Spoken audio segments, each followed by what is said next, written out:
పిచ్చుక గుణం. అనగనగా ఒక ఊరిలో ఒక అందమైన పిచ్చుక ఉండేది. ఆ పిచ్చుక ఎవరికి హాని చేసేది కాదు. ఒకరోజు పిచ్చుకకు కాకులతో స్నేహం ఏర్పడింది. అందరూ పిచ్చుకకు కాకులతో స్నేహం వద్దు, అవి మంచివి కావు అని చెప్పేవారు. కానీ ఆ పిచ్చుక వినేది కాదు.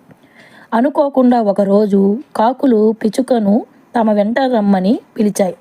పిచ్చుక కూడా ఎక్కడికి తీసుకెళ్తున్నారో అని అడగకుండా వాటి వెంట వెళ్ళసాగింది.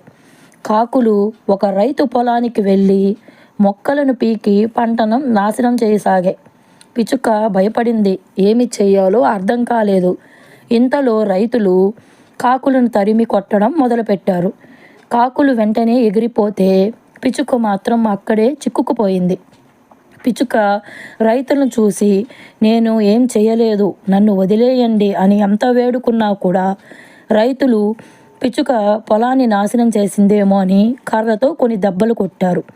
దీంతో మనకు తెలిసిన నీతి ఏంటంటే, మన స్నేహితులను చూసి మన గురించి నిర్ణయిస్తారు.